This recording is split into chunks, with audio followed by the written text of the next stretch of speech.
Welcome. आज का topic है third round table conference 1932।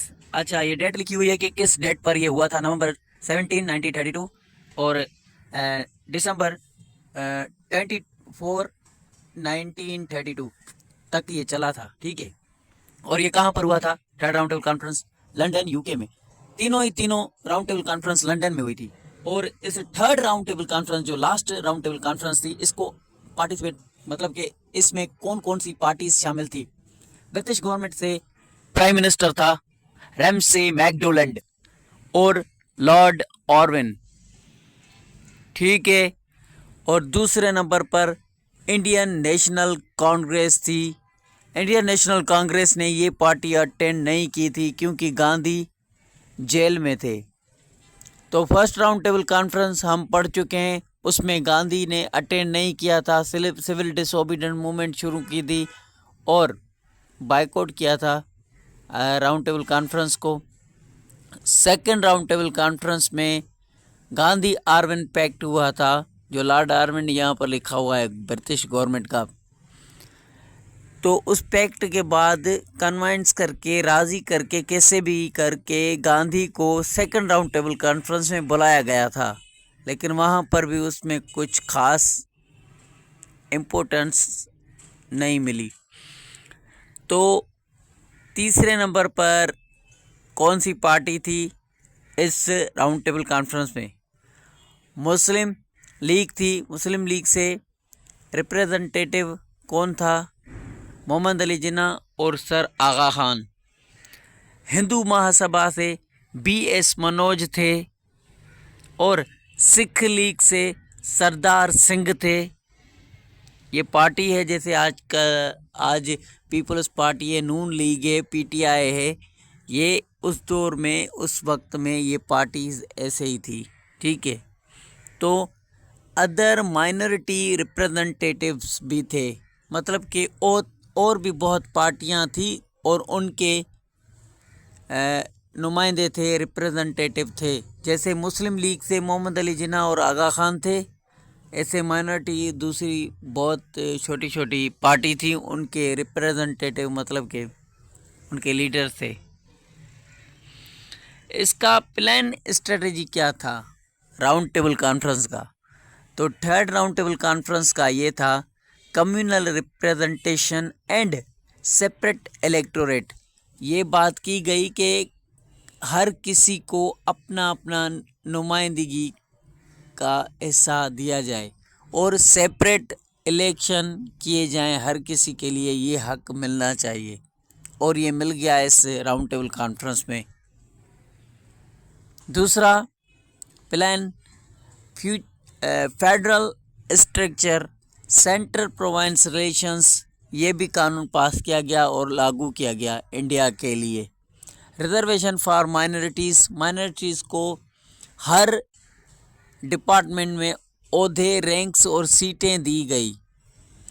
Constitutional reforms, जो फ्यूचर कॉन्स्टिट्यूशन बनेगा इंडिया का, उसके लिए रिफॉर्म्स किए गए। इस राउंड टेबल कॉन्फ्रेंस के चलते हुए कुछ ऐसे हादसात हो गए, इवेंट हो गए, वो क्या थे डिस्कस करते हैं। पहले नंबर पर गांधी एब्सेंस ड्यू टू एम्प्राइसमेंट।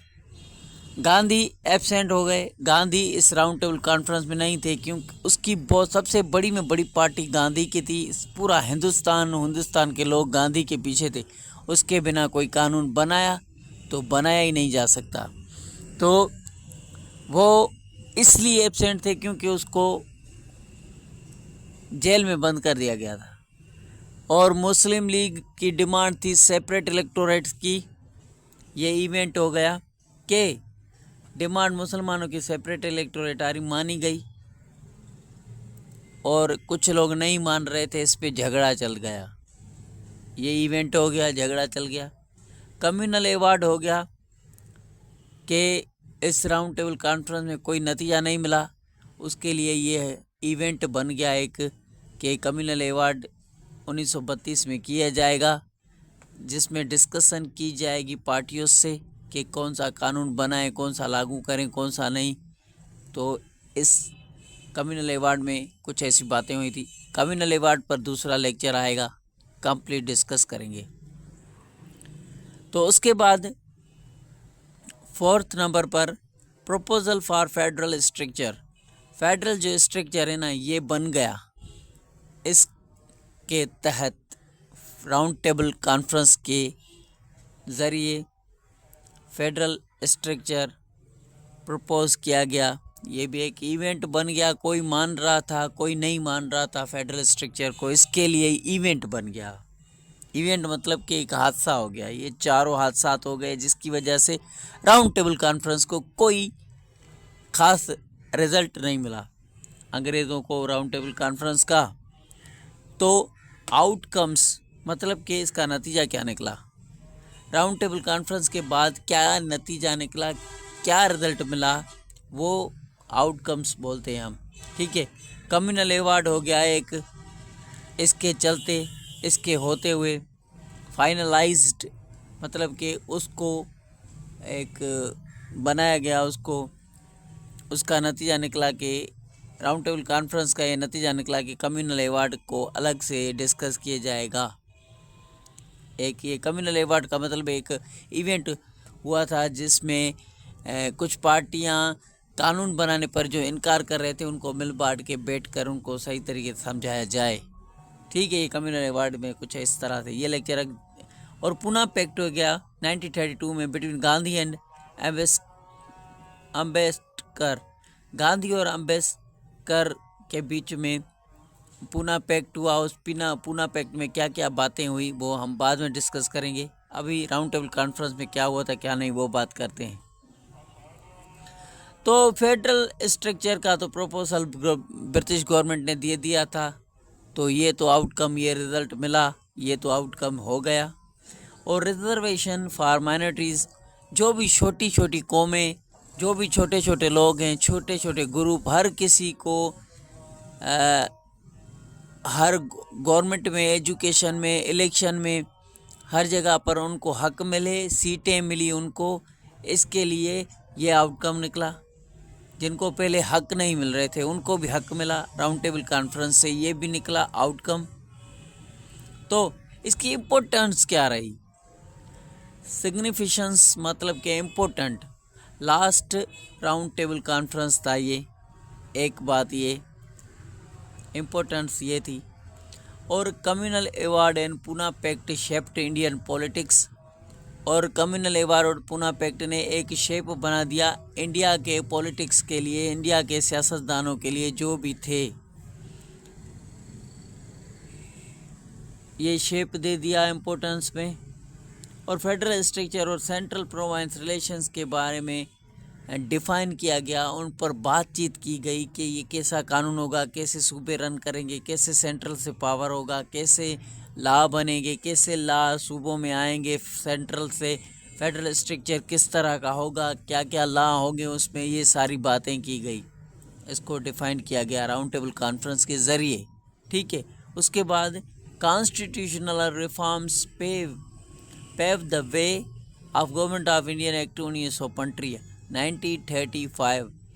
मतलब कि ये एक और इस राउंड टेबल कॉन्फ्रेंस से इम्पोर्टेंस इसकी ये है कि इसकी वजह से government of Indian act pass किया गया और उसके चलते इलेक्शन हुए तो हर किसी को अपना अपना हक मिला। ये इम्पोर्टेंस रही थी कि इसने एक रास्ता बना दिया गवर्नमेंट ऑफ इंडियन एक्ट का। चलते हैं अब इसमें मुश्किलात और चैलेंजेस कौन सी आई। चैलेंजेस ये आई कि गांधी कैद थे तो कांग्रेस ने थर्ड राउंड टेबल कॉन्फ्रेंस को बायकॉट कर लिया। तो अब जब गांधी के पीछे पूरा हिंदुस्तान, उसकी बहुत ज़्यादा आबादी थी, गांधी के हिंदुओं की मेजॉरिटी में थे, हिंदू अक्सरियत में थे, तो उनके बिना कोई कानून इंडिया के लिए बन ही नहीं सकता और बना भी नहीं सकते, क्योंकि वो बायकॉट कर लेते तो ब्रिटिश गवर्नमेंट हर चीज़ को बायकॉट कर लेते थे, उनको बैंड कर देते थे। तो एक ये चैलेंज आ गई। कांग्रेस वालों ने, कांग्रेस का लीडर गांधी था, तो इसके लिए बायकॉट कर लिया, उन्होंने बैंड कर लिया। तो ये चैलेंज सामने आ गई। कम्युनल टेंशन और डिसएग्रीमेंट, बहुत से कौमें थी कम्युनल, फिरका वारानी, और लोग बहुत किस्म के, बहुत ग्रुप, बहुत पार्टीज़ थी। हर किसी के अपने अपने मसाइल थे, हर कोई अपने अपने हकूक़ के लिए बात कर रहा था इस राउंड टेबल कॉन्फ्रेंस में। तो वो टेंशन पैदा हो गई, ये चैलेंज आ गई, और हर किसी ने डिसएग्रीमेंट किया, मतलब कि कोई राज़ी नहीं रहा, हर कोई नाराज़ रहा इसके चलते। तो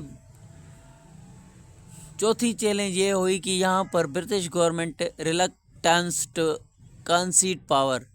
ये अब कंफ्यूज हो गए कि किस तरह से इन कम्युनिटीज़ में पावर को डिस्ट्रीब्यूट किया जाए, कैसे इन लॉज को, हिंदुस्तान के लिए कैसा कानून बनाए, इन सबको कैसे राज़ी करें। रिलक्टेंस हो गया, मतलब कि हेजिटेशन, मतलब कि वो हिचकिचाने लगे ब्रिटिश गवर्नमेंट वाले, किस तरह से अब इन सबको राज़ी करें, किस तरह से इनके लिए कानून बनाएं, ऐसी बात, ये चैलेंज आ गई ब्रिटिश वालों के लिए। माइनॉरिटी रिप्रेजेंटेशन एंड प्रोटेक्शन, तो चैलेंज ये भी थी, जो माइनॉरिटी थे, जो ग्रुप छोटे लोग थे, जो कि बहुत तादाद में कम थे, उनके लिए छोटे छोटे ग्रुप, छोटे छोटे लोग, जिनको पहले कभी ज़िंदगी में कभी हक मिला ही नहीं था, वो किसी काम के नहीं थे, उनको कुछ समझा ही नहीं जाता था, इंसान ही नहीं समझा जाता, तो उनकी प्रोटेक्शन की बात की गई, उनकी प्रोटेक्शन की बात थी यहाँ पर। और उनके लिए रिप्रेजेंटेशन, उनके लिए भी कोई सीटें बुक की जाए, उनको भी कहीं पर ओहदे दिए जाएं, उनके भी हक हैं, वो भी इंसान है। तो ये भी एक चैलेंज बन गई कि उन रिप्रेजेंटेशन, उन माइनॉरिटी के रिप्रेजेंटेशन और प्रोटेक्शन, उनका कोई भी नुमाइंदा आगे आए, बातचीत करे और उनकी हिफाजत करने के लिए ब्रिटिशर्स हिचकिचाने लगे। ठीक है, तो ये चैलेंजेस थी।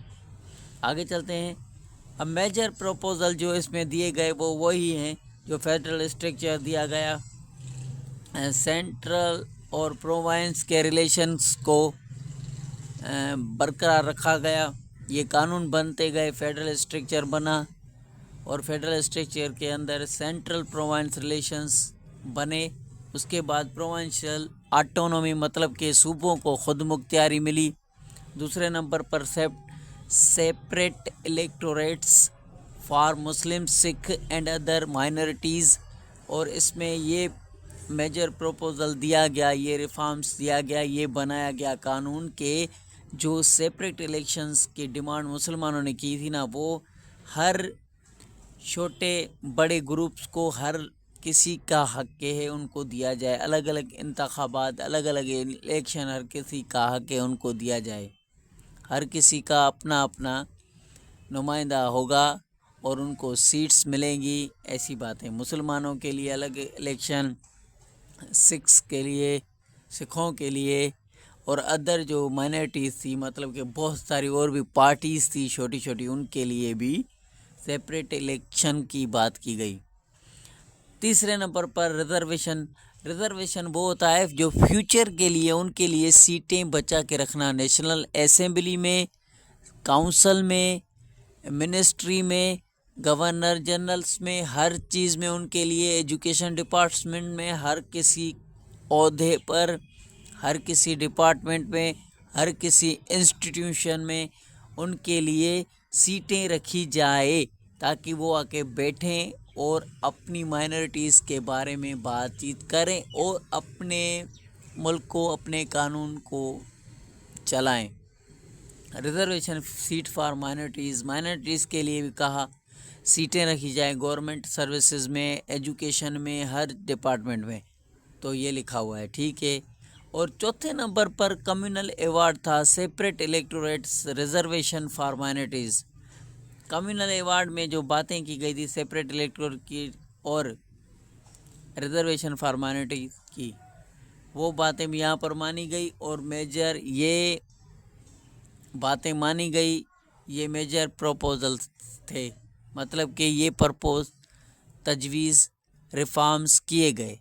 ठीक है, उसके बाद हिंदुस्तान पर और इस कॉन्स्टिट्यूशन स्ट्रगल में कौन से ऐसे असरात राउंड टेबल कॉन्फ्रेंस ने हिंदुस्तान के लोगों पर छोड़े, वो कौन से असरात इम्पैक्ट असर था जो इस राउंड टेबल कॉन्फ्रेंस से इंडिया और इंडिया के लोगों पर पड़ा।